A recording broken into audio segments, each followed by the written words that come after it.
What is up, YouTube? This is LA Prepper, and we are live here on Saturday night. I know this is a rare occurrence, but trying to make it a little bit of a less rare occurrence now that I have a little bit of breathing room from work for a moment. Doing a little bit of that worky work thing Monday through Friday, and Saturdays sometimes. It's been every other Saturday for a few months, but gonna get a little bit of a respite from that. So. Wow, why does my skin look so shiny? Alright, I'm gonna go wash my face real quick.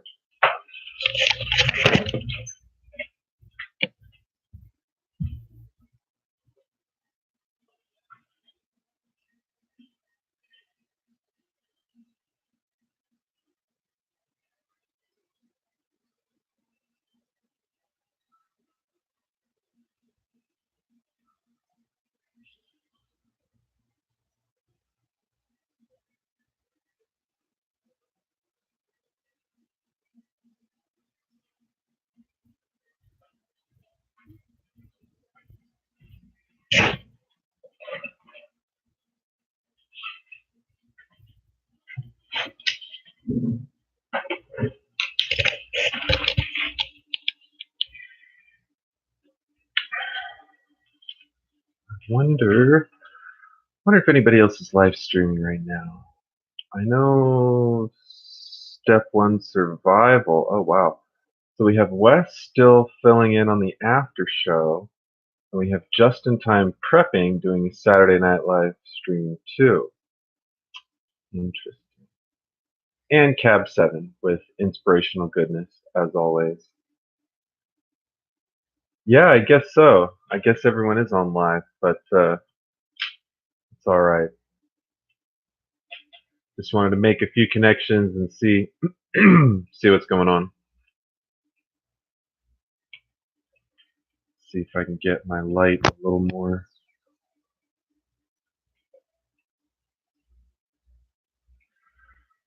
Someday I will invest in some sort of professional lighting. Yes, I am live, Acer. And you're live too.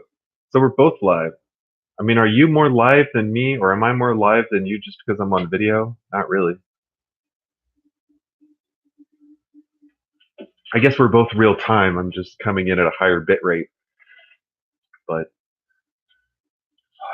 so what is going on? Not a lot has been going on with me, unfortunately. Yeah, I mean, look, you could almost make that argument for any time during YouTube. Not so much about the live thing, but if you extend that argument into, well, I'm not going to make a video because everyone else is making videos, right? You know, or I'm not, I'm just kind of like playing devil's advocate. Like, if you feel like doing a video that 100 other people or 1,000 other people have done, if you feel strongly about it, make that video. If you're just looking for views, do a video, get some views. Who am I to judge, right? But yeah, you could probably figure out the best time for live streaming if you just streamed every day for a month and then made a little chart. You would figure out what the best day for streaming was. If you want to be scientific about it. I feel like it would be like I don't know, like a Monday or Tuesday or maybe a Thursday, because Friday and Saturday are kind of busy. Sunday, people kind of doing stuff.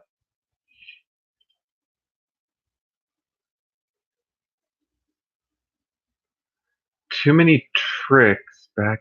I responded to you about having too many tricks.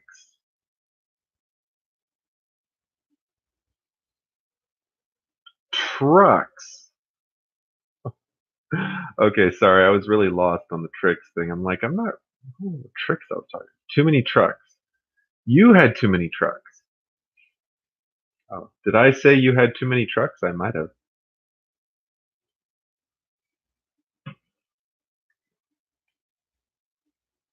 Garrett Outdoors. Creative. Yeah, creative is everywhere. But trucks are nice. I mean, I don't have a problem with somebody having a lot of trucks as long as like unless they're collector pieces, like as long as like someone uses the trucks. I'm not a big fan of like owning things for the sake of owning them. I'm a little bit more pragmatic, but Um, but anyways,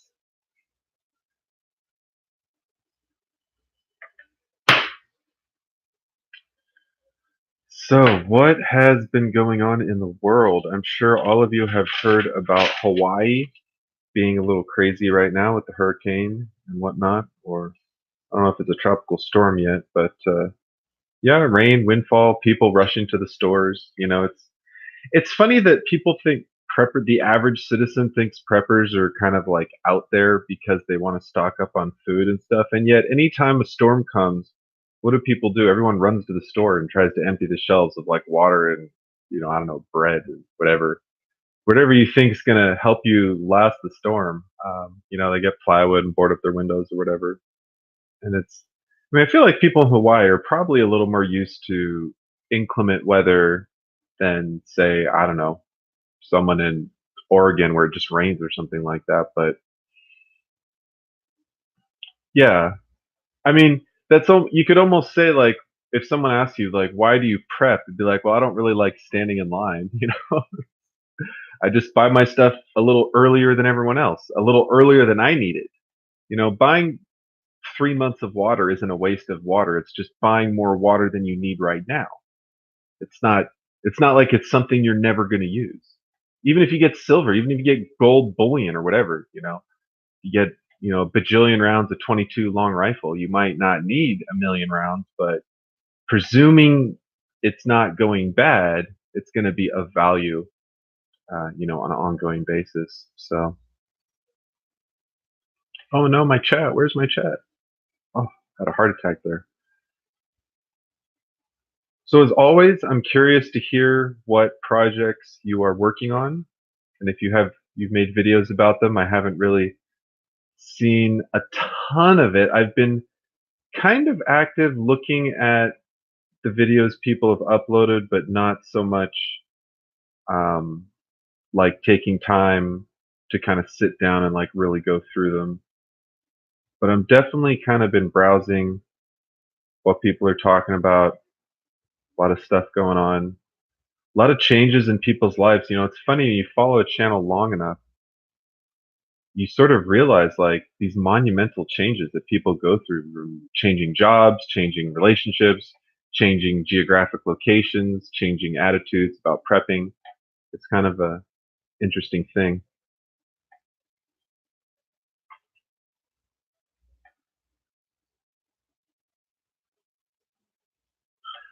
Oh, I would love a wood shop. Your name, Jerry, reminds me of things I don't have. That doesn't really make sense, but makes me think about having a wood shop, having a planer, having a chop saw, dual bevel, of course, has to be dual bevel. I mean, because single bevel is for stone, Stone Age cavemen stuff. Only dual bevels for the pros. Maybe even a dust collection system. That's something I think a lot of maybe woodworkers don't overlook that, but I think the average DIY person overlooks that.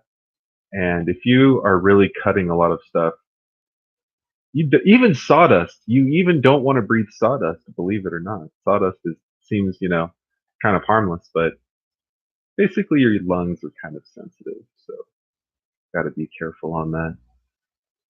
You might think it's silly to talk about dust collection, but taking care of yourself, it's the skill, it's the, thing that keeps you going, and it has so many advantages in different situations. So I recommend to take care of yourself. Beer, beef jerky, and honey roasted peanuts. This is kind of like the prepper I'm about to leave the house meal. Like I'm going to bug out and I only had time to go to 7-Eleven, so I just grabbed some peanuts and beef jerky, and it's not even beef jerky, it's like beef stick, sort of like a step below beef jerky. Fatwood dust, is that like just as flammable as fatwood, or is it like even more flammable?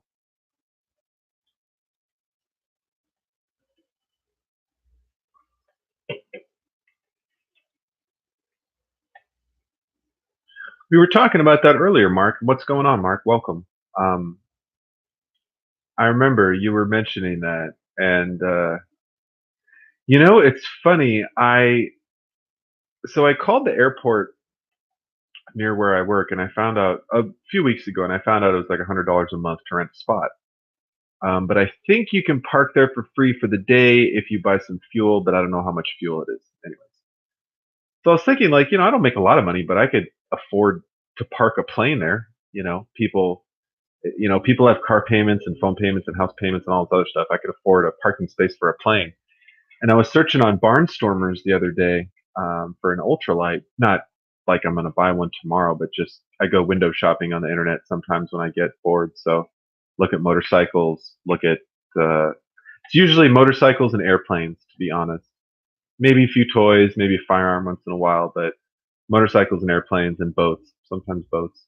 Houses once in a while, but I'm kind of, few weeks, months, days away from buying a house, so I try not to get too distracted on that. But I mean, I half call it window shopping and half call it research, right? Like I'm looking at this bike right now. It's a 1980, I think. What is it? Oh shit! It's in a different. My favorite's in a different window. It's a dual sport motorcycle. I've got my eye on a dual sport motorcycle because I used to have one and I haven't had one in a while. And they're a lot of fun. And I'm tired of dealing with four carbs until I can buy like a somewhat more expensive motorcycle. Because I'm kind of thinking like under $2,000, probably under $1,500. Uh, so it's an XT 350, the Yamaha, 86, has 8,800 miles, super low miles, right? Um, and that's like it's not so rare in a dirt bike, but in a dual sport.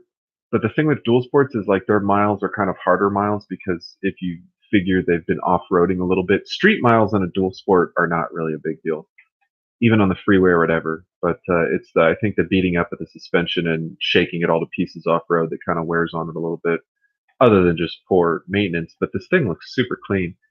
He doesn't want a ridiculous amount of money for it. He's asking he at least his opening price 1350 is I think a little high. Uh-oh. Why is my mouse not working? Yeah, so I'm not going to ramble about the bike forever, but suffice it to say, I'm going to get to the boat. I'm very crestfallen that I don't own a motorcycle right now. I finished version 2 of the boat. It didn't work. Um, I need a little more flotation in the rear, or I need to shift my CG forward. I might have a problem with my center of pressure in relation to the mast pressure, causing me to point downwind because like say this is the boat going along and this is the mast and this is the centerboard. If they're too far apart, it's always going to want to push me downwind. So, um, might have a problem with that. I broke the base of. I covered a little bit of this in a previous video, but it's all right because you'd have to like see it in the middle of the stream to find it. I broke a base piece off. The mast was like the mast a lot bigger than that, but the mast was in this base, and it was sort of the base was flexing, and eventually it broke a plastic piece. So cables replaced. What was wrong with the cables? Is there a problem with them, Kalen? By the way, hello, Kalen. How are you? I hope your trike is well with the new cables.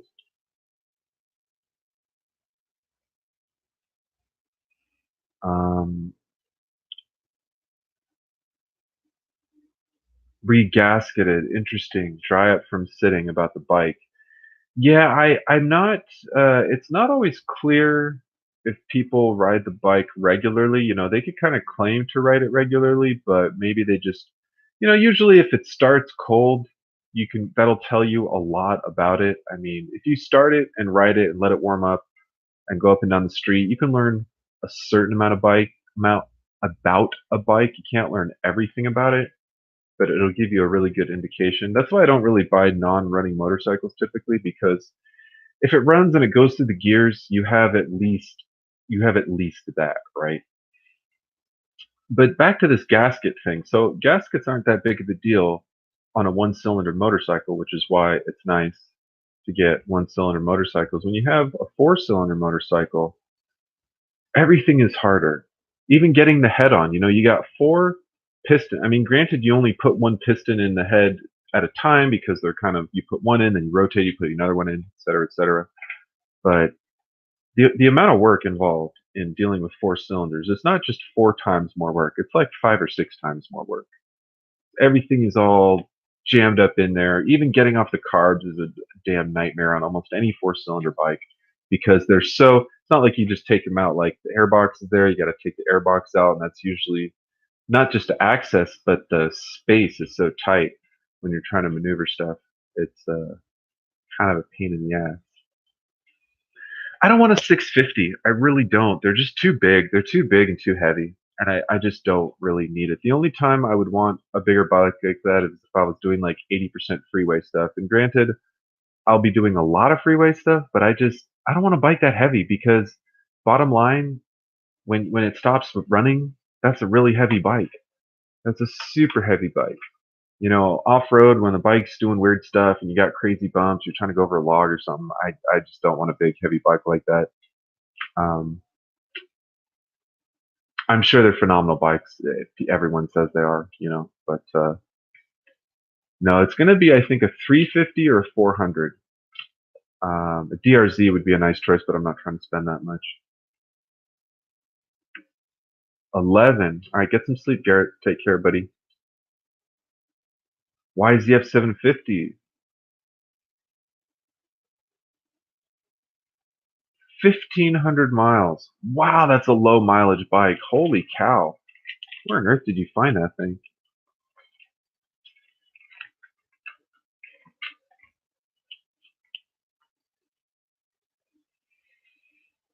Not all dual sports are tall.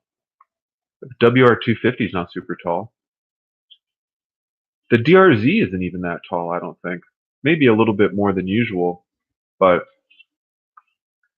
250s and 350s I find tend to be a little shorter, and 400s, 500s, and 600s, 650s, etc. tend to be a little taller.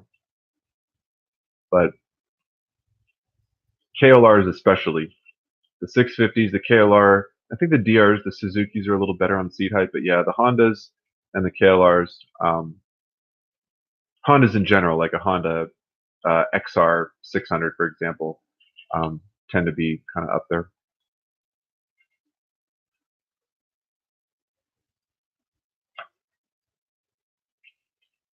I was looking at a few nice motorcycles for under $2,000 today, man. So tempting. So what are y'all working on? What kind of prepper stuff are we doing? Yeah, you should. Want to see the bike, Brian? Do you still own the bike, Brian, or what's up with it?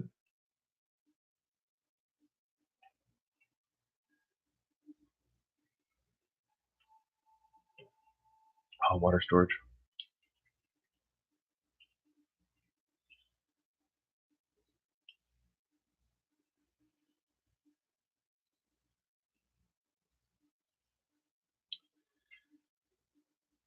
Oh no. Yeah. Maybe you're like me, and even though, like, if it's running, you just kind of get nervous about dropping money and having it just break, and you're like, I'm gonna get rid of it. Wash my hands of that business. Thrift store hauls. I have not been thrifting lately, and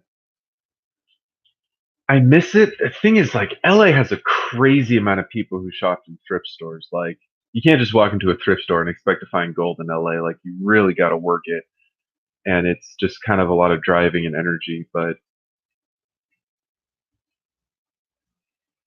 275-gallon tank, is that one of those like beverage containers, IBCs, International Beverage Containers, or something? They look kind of cool. I would set up one for rainwater collection if I was, somewhere where it rained, not like LA where it doesn't ever rain. I'm actually looking forward to rain because I work in a part of the factory that doesn't have super good air conditioning, and it's not like unbearable, but it gets a little warm and stuffy. And I guess rain would make it even stuffier. In fact, we're coming into some humid times probably in September, but oh well.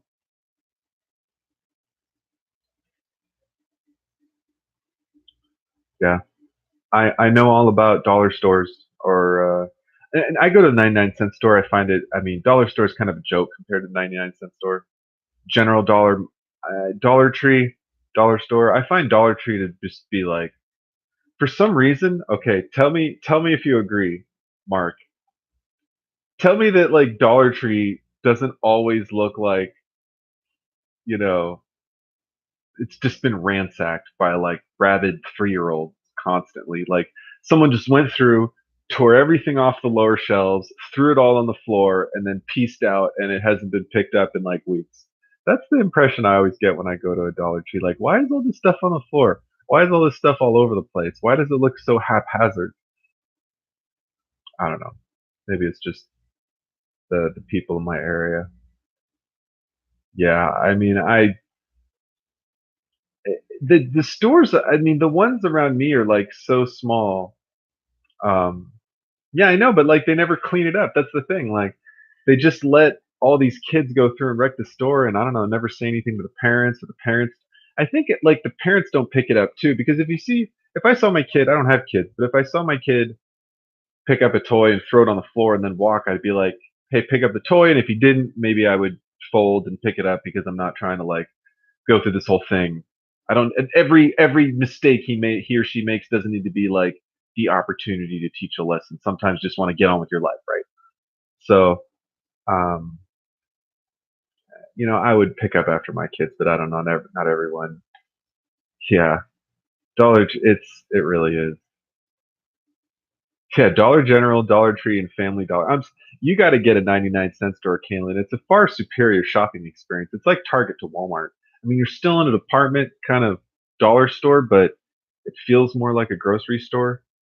In fact, speaking of interesting things at the 99-cent store, there was a bunch of crates that fell the other day when I was there. It wasn't like a bunch of big crates. It was, I don't know, crates of fruit and lettuce and whatever. It wasn't the heaviest stuff in the world, but there was like a small kid kind of wandering around, and it didn't come close to falling on the kid. But I thought about like, wow, that'd be kind of bad if all that stuff fell on that kid. They really shouldn't pack stuff so high.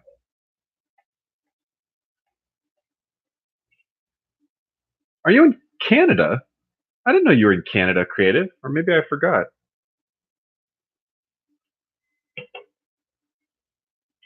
That's kind of crazy.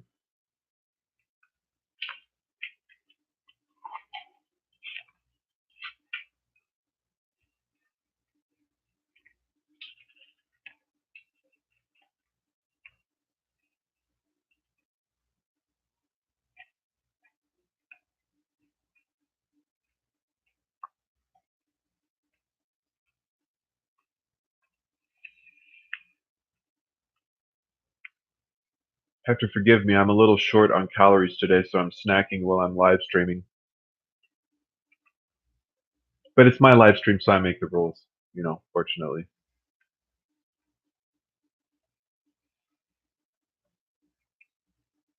Yeah, everybody's talking about moving away from the dollar, but it's going to be a while before everyone moves away from the dollar. And ultimately, if people need stuff that we sell, maybe there's going to be a rate. Maybe it would be a little more expensive for us to buy stuff overseas, but it's not. People act like trading in something aside from the dollar is going to be the collapse of the dollar, and I don't deny that that certainly the lower demand for the dollar is going to affect its value and a lot of other economic things, but I don't think it spells like the end of America. And I'm not saying you feel that way. I'm just, I think, it's good that the world is not a communist, a completely controlled organization, that Russia can do whatever it wants with its dollar and China can do whatever it wants with its dollar. Because if everything was controlled like the European Union in some grand scheme, or if they tried to influence the entire world in the same way, it'd be a little bit scary. I mean, really, the whole world is mostly cashless, even though we exchange these quote unquote. I say my hand was busy. I couldn't do the quote. Uh, Quote unquote dollars. It's all digital. Almost all of it's digital.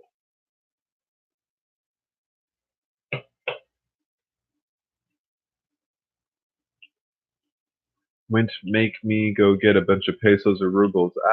I would personally bet on rubles more than pesos myself, but don't bet on bolivars. That's my only advice. Mork and Mindy quote. Who, me?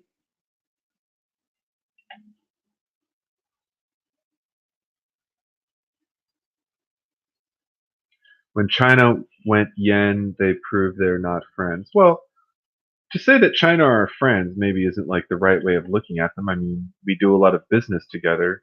So it doesn't really make sense that we're enemies because why would you trade with your enemy, right? Like we're not trading with the Taliban, hopefully, We weren't really trading with we as a country weren't trading with the Germans during War II, but there were companies that were doing business with the Germans in War II, for example. So it's not unheard of for private entities to do business with ne'er-doers, but yeah, I think it's silly to look if as long as we have any amount of trade or financial interaction with China, to call them an enemy or to say like we're afraid of Chinese this or Chinese expansion, et cetera, I think is a little ridiculous because as long as you're buying stuff that's made in China, how can you as an American really like say anything about like unless you just live like a perfect Chinese kosher life, you know, you're part of and I don't think China's our enemy. I think they're, doing their own thing. But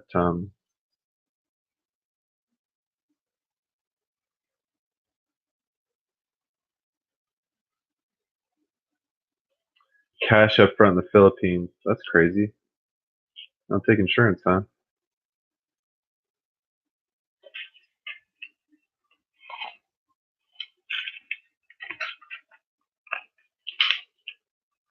Talking about tariffs, and yeah,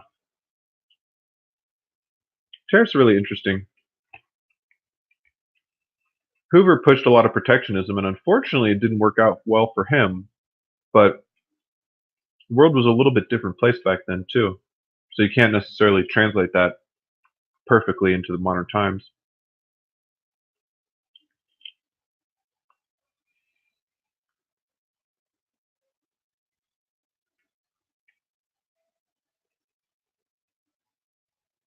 And if you think about our trade in a slightly more global scale, or not global, but maybe more semantic. Nah, semantic's not the right word. In a less pragmatic way, in a more social way. Like, do we really need all this stuff? Are we trading because we need all this stuff, or are we trading just because we want to eat cheap junk food and microwave dinners and buy cheap clothes? Like, do we have enough in this country to survive? And are we just doing all this trade and buying all this oil so we can just drive around in circles all day and buy stuff we don't need? You know, like that's kind of a deep question, but this whole thing like, oh, if you know the dollar goes down and the yen goes up and we can't buy stuff from Chinese goods and all these Americans are going to lose jobs, like everything, I don't know. The media always talks about these existing structures as if everything that we have is like so critical to our ongoing existence, but like really all you need is shelter, food and water at a real minimum, and a lot of people get by even without shelter. So you don't even really need that. Need that. You need to be sheltered from harsh elements, but if it's not that harsh, you don't really need shelter. Brick and mortars are closing, Anne. It's really true. I see a lot of for lease signs around. A lot of for lease signs.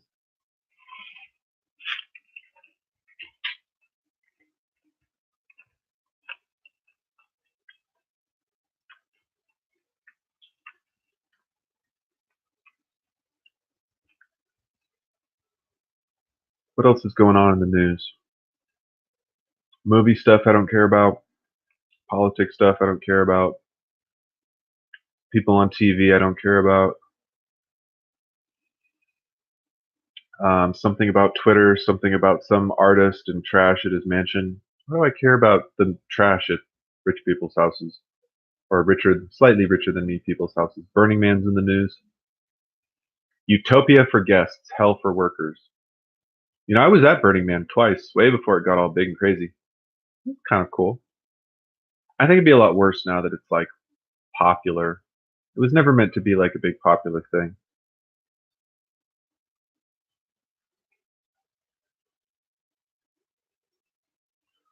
So this is really interesting.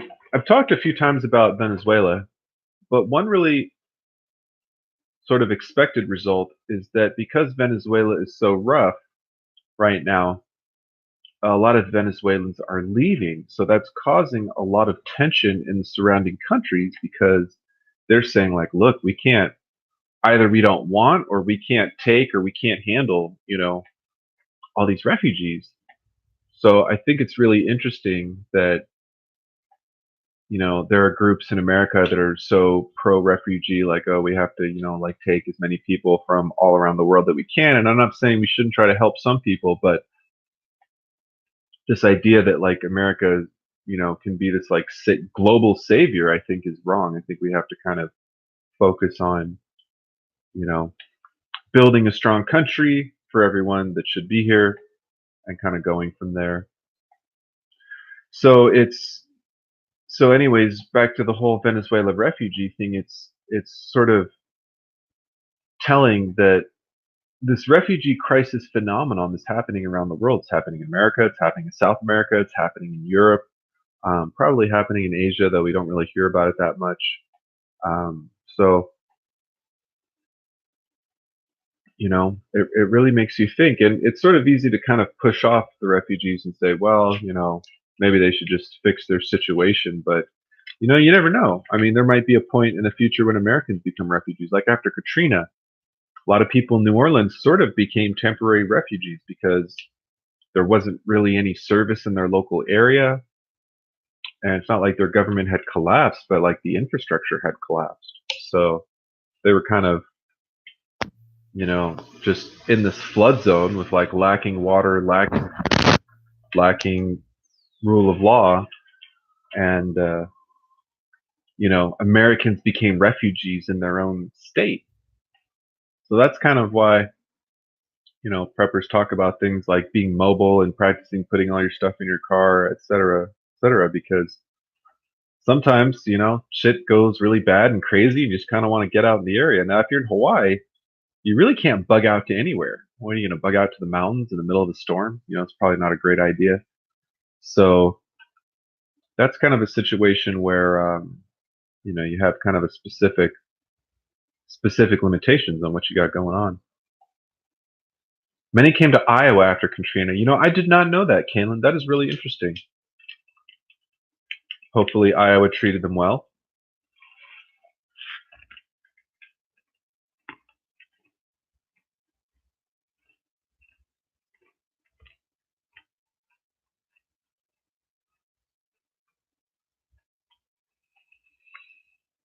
So robots are taking over all the workforce, and it's not just in China. Um, it might be more prolific in China because they have such a manufacturing-based economy, and robots are present quite frequently in manufacturing, ever increasing rate.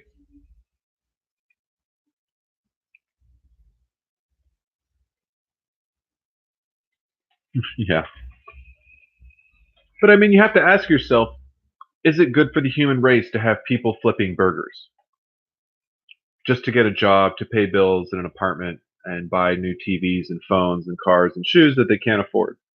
Is that is that the best way to live as a human? You know, the free market is going to put everyone at McDonald's out of a job. Almost everyone. They might have some people at the front where the old people go, but it's going to be like a store where they have, the self checkout and the human checkout. And there's going to be like one person, the human checkout, there's going to be some old people in line or whatever. And everyone else is just going to be on their phones ordering their shit. The robot tray or whatever, the pod's going to come up and say, number 21. And somebody's going to look at their phone and go up and grab it and walk out and be totally cool with never dealing with a human. Because why waste that energy?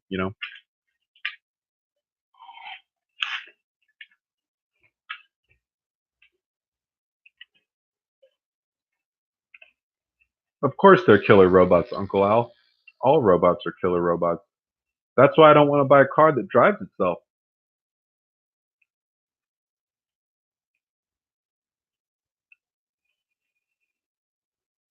I would actually rather have a robot cooking my burger because I don't trust people at McDonald's to cook it right. I don't want them touching it. I don't want their hair in it. I don't want their germs in it. I don't want them dropping it somewhere they're not supposed to and putting it on my food just because they wanted to be in a hurry. Robots are better at some things than people.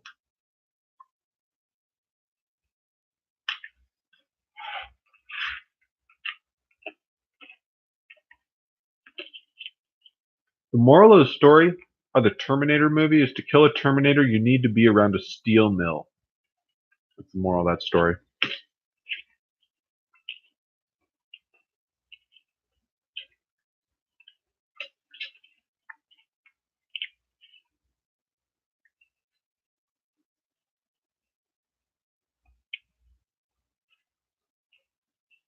One woman I met told me she was not told where she was going, she was put on a plane only to find out on arrival. That is really weird. Isn't that weird, Kaylin? I find that very strange. I mean, it's nice to get rescued, but who gets put on a plane and says, "Here, just get on this plane." Like, where are you going? Oh, just get on. What? Oh, I'm not getting on a fucking plane to I don't know where. What is wrong with you? That's some weird shit, though. Pardon my French, but that is some really weird stuff.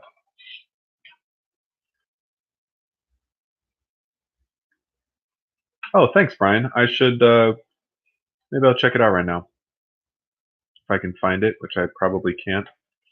Let's see, Brian. Not that many subscribers. Let's see.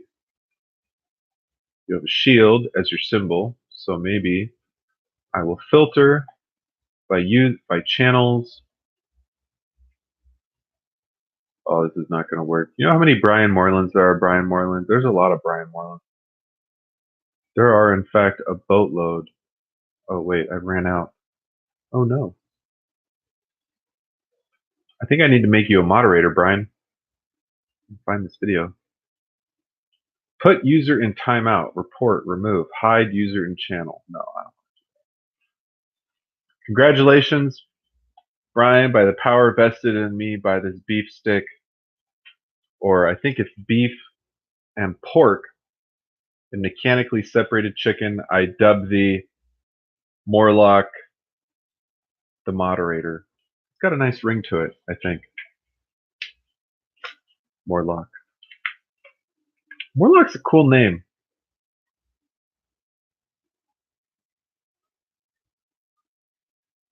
How do... Oh, what's up, Joe?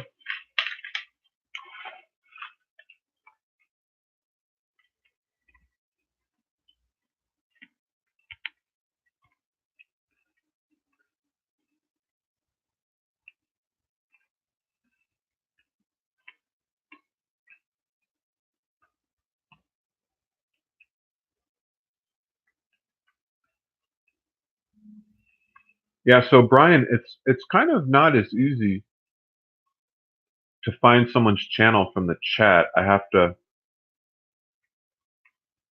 go to my subscribers, which is kind of a lot of clicking.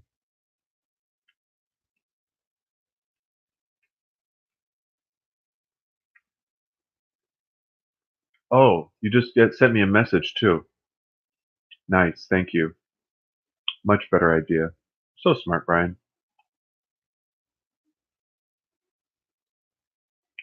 But so you sold the Yamaha, but you just uploaded a video that you had lying around on the computer.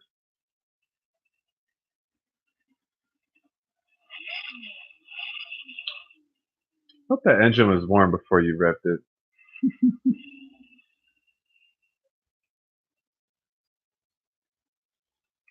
Oh, that bike came out when I was in high school. I really wanted one. I thought they looked really, really cool. My buddy actually bought one a few years later.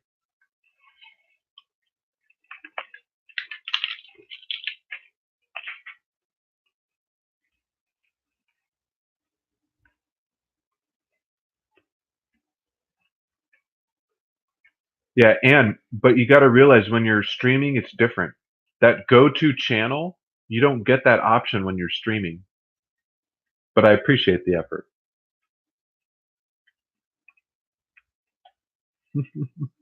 Yeah. I don't know why. Because YouTube's dumb, you know? I don't know.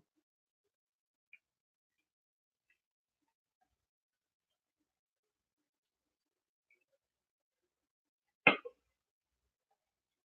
mean, I have some channel subs.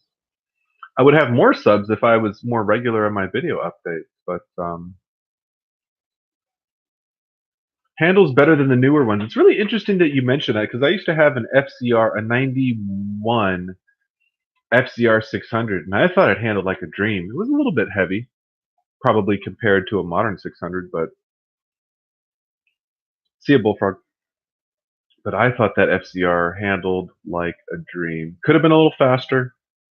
Even it was the fastest bike fastest bike I'd ever ridden like regularly. I test drove a few bikes that were probably faster, but fastest bike that I owned and drove on the regular. But it was a little sluggish on the lower RPMs, unfortunately. But the higher RPMs, ooh. Now the YZF is tuned a little more mid-range than the FCR, so that is a really great like around town bike. I don't think so, Brian. Don't think so. Chinese buffets here in the valley suck. Oh, I'm sorry, Mark. What do you mean never eat at a buffet? And if you are like Mark or myself and enjoy a buffet, or I guess you're not, but what I'm saying is if you're not like Mark and myself and enjoy a good buffet, you might not see a buffet isn't really about food. A buffet is about options and opportunities and dreams and aspirations and limitless possibilities, limitless combinations. That's what a buffet is about. Do I have ice cream first or pizza first? Do I have this funny shrimp dish first or whatever this beef thing is first? It's all about just having options. That's what a buffet is really about. A buffet is where you go to eat options. You don't go there to eat food, you go there to eat options. So, yeah, but if it's good orange rat, then I mean, are you really going to complain? No, never piss. That's very true, Mark. Always got to be nice to the restaurant people because, well, for obvious reasons.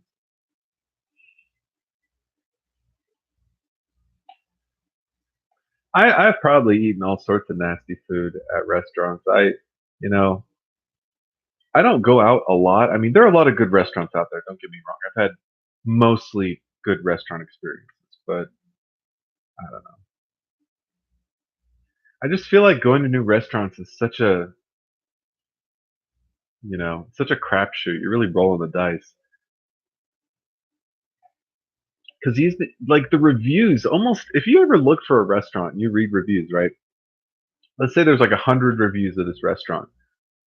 Even if it has a rating of 4.5 or 4 stars out of 5, like pretty decent rating, say, I don't know, 85 people are saying like really good stuff about this restaurant, there's going to be like 5 or 10 people who say terrible things about this restaurant, like absolutely horrid things. And it kind of makes you think, maybe not 10, but like a few.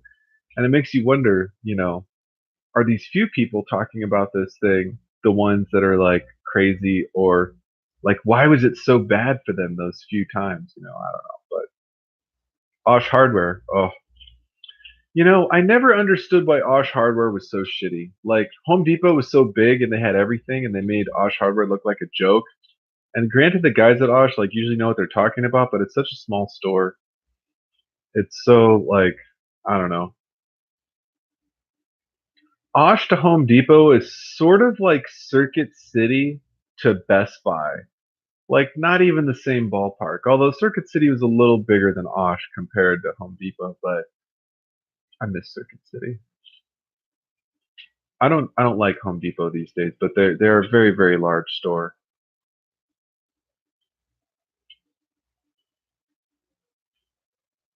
Yeah, going out to luxury for me too. In fact, my new luxury at work is the $5 buffet that they have at lunch. And let me tell you, a lot of the time it's pretty good. Sometimes it's a little boring, but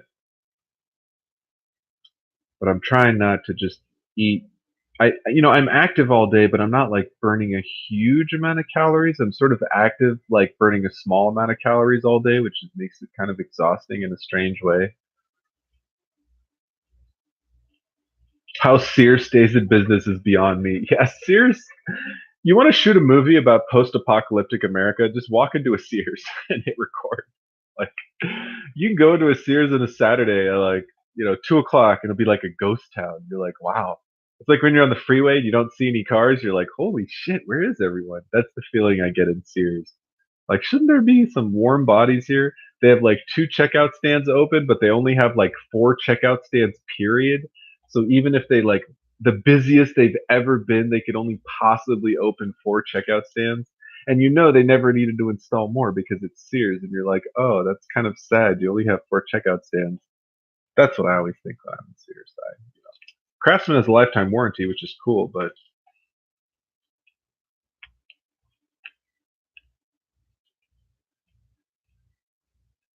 Macy's have all closed. I didn't know that.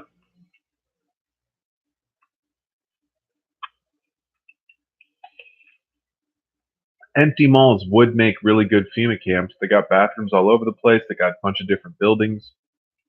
A mall would make a perfect FEMA camp.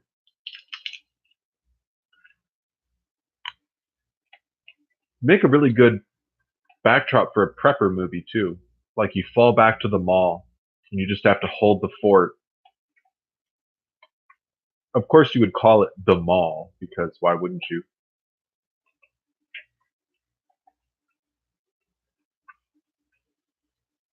Or closing time. That would be a really good name for the movie. Maybe you could even work in that song. I don't know. Kind of having trouble imagining how you would work that song in, but somehow.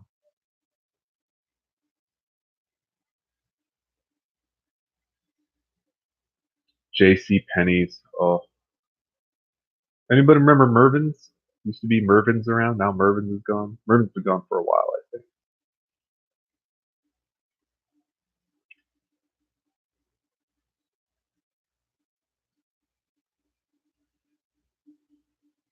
Deathlands sounds like a good book. I'd love to read it. I should find it.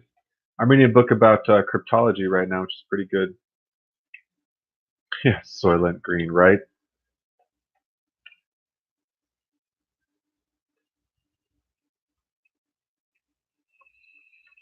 I have no doubt that if it was culturally acceptable to eat human beings, people would be doing it on the regular.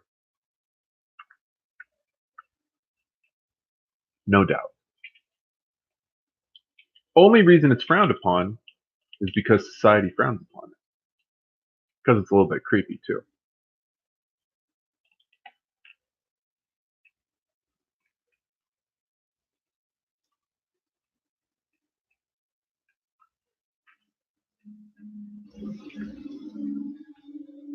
They're hiding the victims who lost the houses to lava.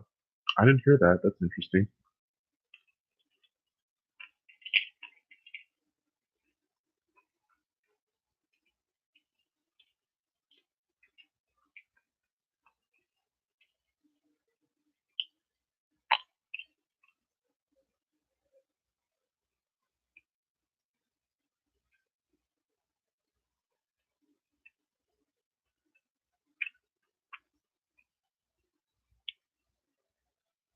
Okay, so Uncle Al, what makes Mongolian beef Mongolian?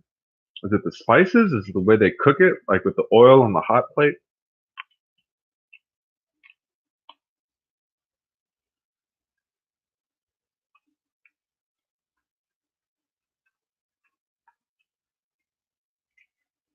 Well, that's kind of a scary thought, Brian and Anne, about them lava victims.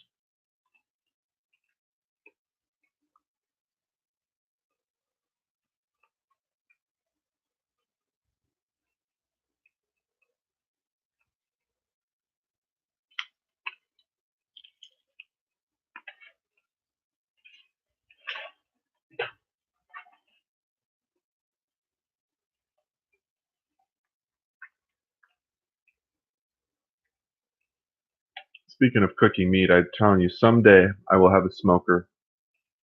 My uncle goes fishing, gets salmon, and smokes it. So every time we go see him, or often when they come down, they'll bring smoked salmon with them, and they don't use any seasoning or spices or anything, just salmon and smoking. It's really freaking good. It's really, really good. It's salty and sweet and smoky.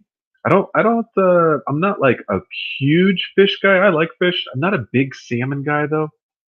I don't know why, but yeah, Fukushima salmon. I wonder if they speak Japanese.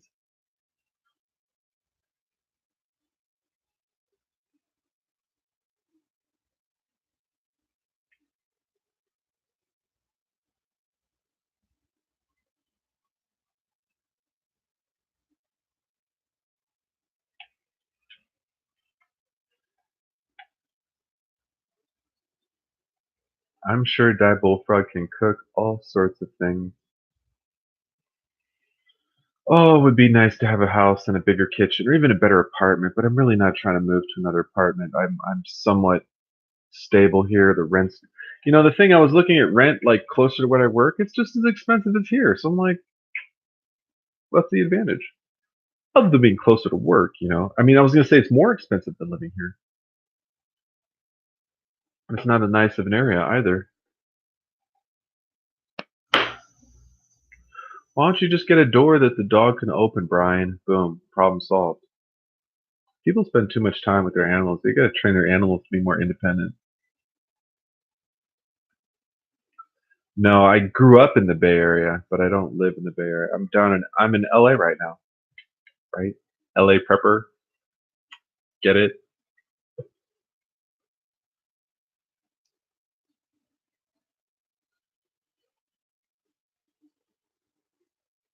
I feel like there's somewhere in LA that probably has crispy chow mein. I don't know. You'd have to like Google it search for it on Yelp or something. I'm actually where I live actually has a silly amount of pretty decent Asian restaurants, and I've never eaten in any of them. It's really a crying shame, but I guess it's just kind of intimidating for me. Like all I can do is kind of look at the menu and read Yelp reviews. Like I wish I knew someone that lived in the area who ate out a lot here and knew what the heck was going on with these restaurants. I don't have any other better idea than to drive by them and see which one is the most busy, which is more scientific than you would think.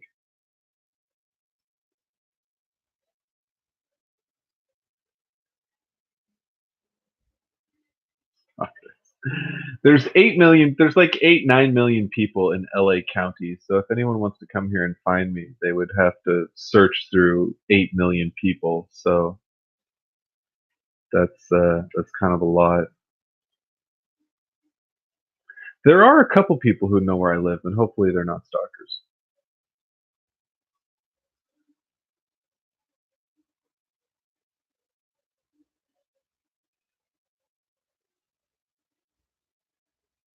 Oh, your dog was hit by a car. I'm so sorry, Brian. That's awful.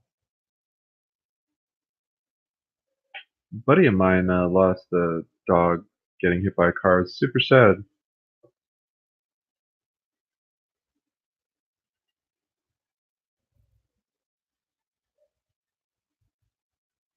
Well, I don't think it's a loss yet. It's more of an injury. I think the dog is still with us, but if he was walking a dead dog, then I would really be wondering what the fuck is going on.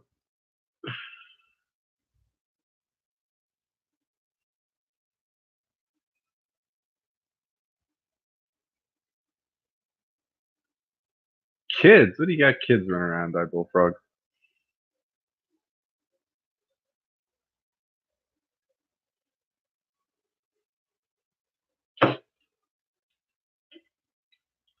I'm driving and voice texting. Oh my gosh. Don't drive and just focus on the road. Stop texting me and I'll just trust that you're making meaningful comments. I'll just pretend you're doing LMAOs and rofals and all that stuff. Yeah, no, I'm sorry I started this, Brian. I'm sorry I started. I'm sorry about your dog's loss, Brian. I'm sorry you lost your dog. Man. Seriously. Hopefully she'll make a decent recovery. Kaylin, you are forgiven for leaving to return to YouTube duties. Take care of yourself. Have fun on the trike, and I will talk to you later, Miss Kaylin.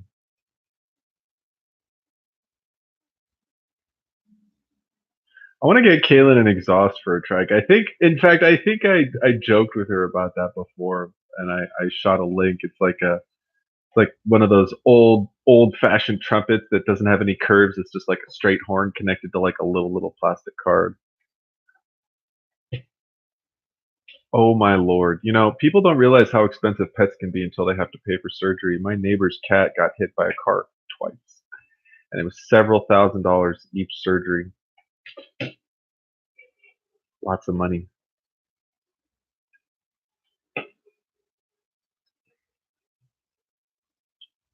So no one has told me anyone about what their. I mean, Caitlin said she went thrift store haul shopping. And no one else has told me any of their prepping activities as of late. I've been accused of having conversations with myself, and I try to interact as much as possible, and I try to start thoughtful conversations, but you guys got to help me out. Some NOS on that trike. It doesn't even have an engine.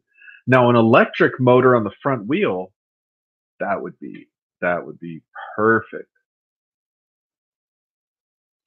Yeah, I mean, honestly, a car, you should consider owning a pet like owning a car. If you can't insure, like, don't buy a Ferrari if you can't afford comprehensive, right? Because you don't want to pay 5 grand out of pocket for fixing a dent in your door. So if you can't afford like really good health insurance for your dog, I mean, most people just don't think about it, or maybe it's expensive, or they just hope that their dog's kind of healthy, or they never think something like that's going to happen. I'm not trying to pick on Brian per se, but most people don't have insurance for their pets, and it just kind of unexpected shit happens, and it's really it's just kind of crappy.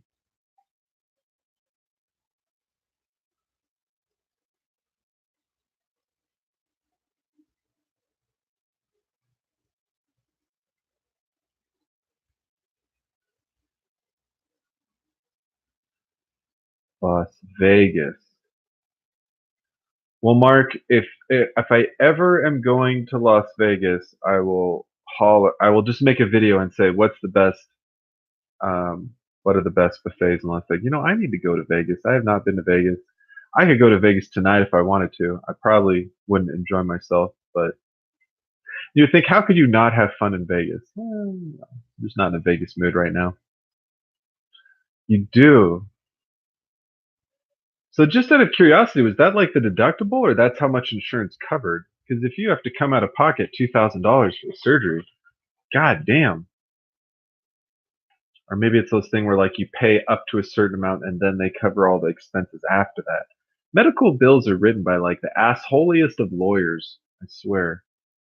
All like insurance contract, all contracts, pretty much everything that's a law is written by a giant asshole of a lawyer just to fuck you, just to figure out a way to screw you out of taking your money more and more. Like, here, pay us every month, and then if something happens, pay us even more, and then keep paying until you're broke, and then after that, we'll help you out. That's what's in it for you. It's like,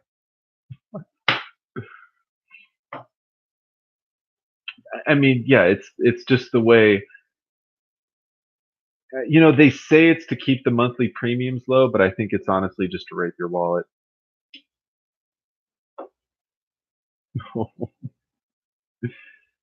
Yeah, I swear, Anne, if you started a Medi-Cal for dogs and cats, like, yeah, it would get steam. It would gain steam. Yeah, cooking. I agree, Uncle Al. I don't think most kids or even young adults really like know how to cook at all very much. Well, that's how all insurance is, but most insurance companies don't hope to have to pay out.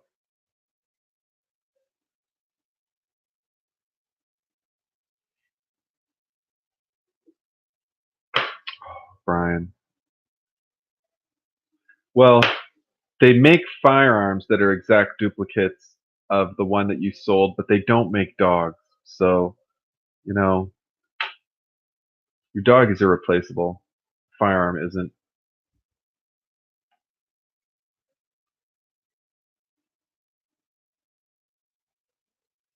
Yeah, fires in Cali are screwed. Very, very screwed. I mean, Sears sold off Craftsman and Kenmore. Did they really, Mark? I did not know that. That is some shit.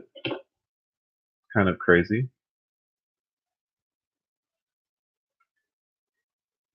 So I'm going to take off pretty soon here. It's been an hour, and I just haven't had a lot of stuff going on in my personal life, so I can't really.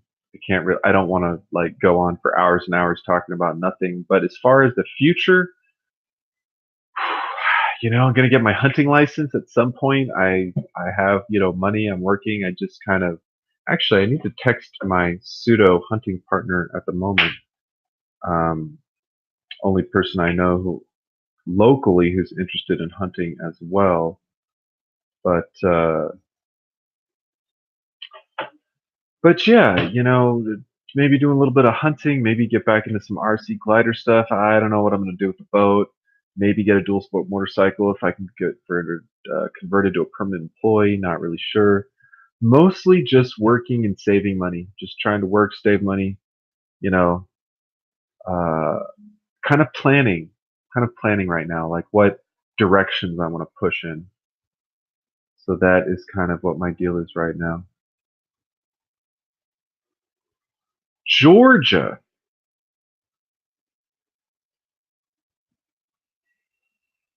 Man, flying out to Georgia for a hunting trip, that would be pretty amazing, Brian. I'm not gonna lie. Of course, I would have to put up all the little animales that I catch and I don't know, freeze them and put them on a plane. Would you even try to ship meat across country? Make a lot of jerky maybe and sausage? Could you put some fry, not frozen ice, some dry ice in a cooler and ship your frozen sausage in an airplane or fly your frozen sausage in an airplane? Working on a new video about cannibalism. Awesome. Awesome. I think you're the perfect person to make a video about cannibalism. I think you and Hoople's cat should make competing videos about cannibalism. Then we'll have Inspired John add on, and then Kaylin will add a video. I think it would be great to start a cannibalism video response. Oh man. But I jerky it all. Okay. Interesting. Very interesting. Well, I'm not opposed to it, Brian. We'll have to stay in touch, and we'll have to see if we can work something out there. That would be kind of amazing. I'm not great with the bow. I should really buy a bow and arrow. I enjoy shooting a bow and arrow more so recently than in the past. I was practicing with my dad a few last Christmas or Thanksgiving or something. Last Christmas, I think, and I wasn't terrible. He had a nice bow, but I was not terrible with it. It was kind of surprising. So yeah, that was really cool. It's hard. It's relaxing. It's therapeutic. It's challenging. All of the above. It's a crazy sport. Crazy, interesting, challenging sport. Uh, right-handed, I believe. Right. Uh, hold back. My right hand is back and my left hand is forward. I think that's right-handed.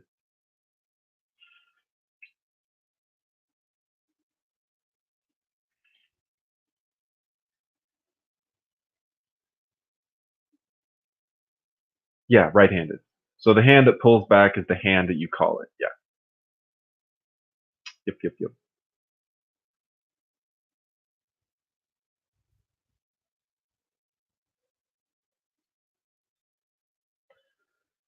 Yes, goodbye, goodbye, everybody. So I'm gonna head out, people, and get on with a little bit of rest and relaxation after a long week of oh, not a lot of physical stuff, but a lot of doing this and scraping and cleaning and weird angles, a lot of just like awkward work. Not difficult work, but just sort of awkward work.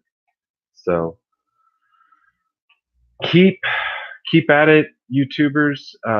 I need to. Oh, cool. Two left-handed, two right-handed. Well, I can't shoot the left-handed for crap, so it's going to have to be a right-handed one.